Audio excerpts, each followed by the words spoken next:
Hello, my name is Peter Bricks. I'm a debtor bankruptcy attorney in Atlanta, Georgia. Today we're going to talk about the differences between Chapter 7 and Chapter 13 bankruptcy, why you might choose one over the other. But first, let me read you this brief disclaimer. We're a debt relief agency proudly assisting consumers in filing bankruptcy. However, there is no attorney-client relationship with the viewer of this message unless there is a fee agreement. Your situation is unique to you, and we would need to consult you individually before we could offer you applicable and accurate legal advice. This information should be used only for educational purposes. Today we're going to talk about the difference between Chapter 7 and Chapter 13 bankruptcy.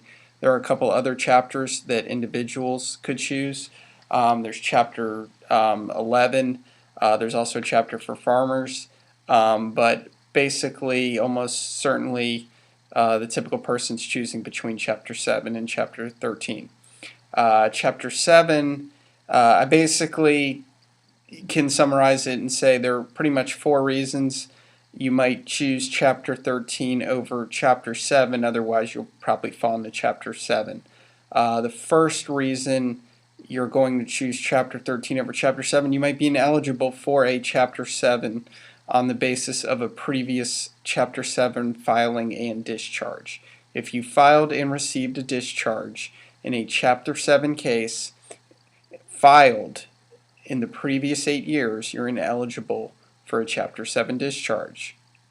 So that means if you filed in 2000 on January 2003 and you got your discharge in September 2003, if you're in May 2011, you are actually eligible to file a Chapter 7 again because it's not the discharge date, it was the date your case was filed. Okay, that's pretty simple.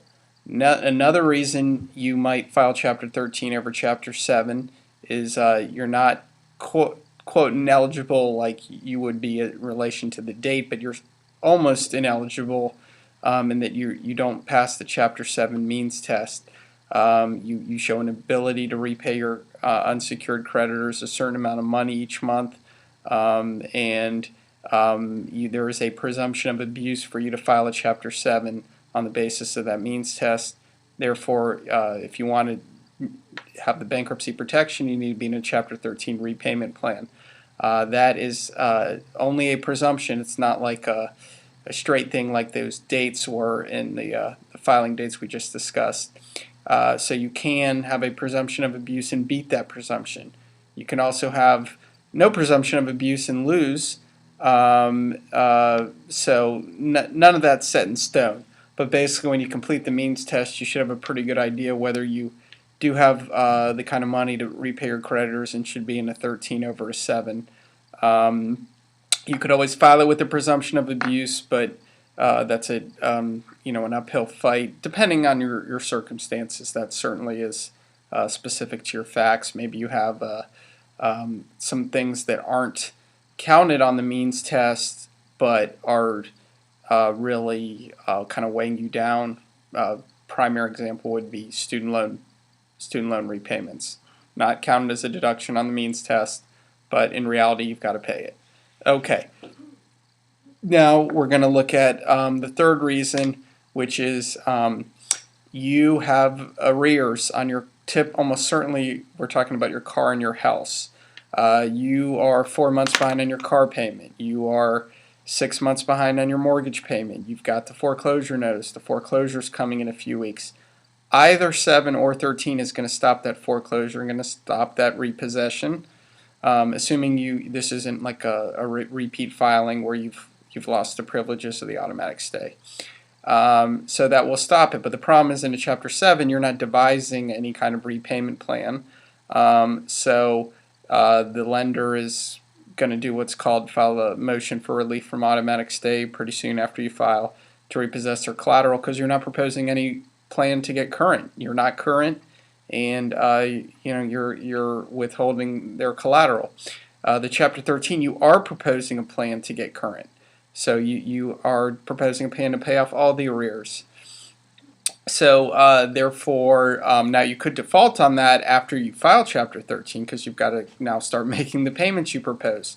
But at least initially when you file, that would be a reason you would file 13 over 7 the typical example is the person who is in arrears on their home, it's facing foreclosure, and they want to stay in their home. That's why they're filing bankruptcy, to get caught up on the arrears. That it's not a short-term 3 months more in the home. It's we want to be in the home, for as long as we can. We don't want to leave. So you do the 13 to get caught up in the arrears, and then you make the ongoing payments.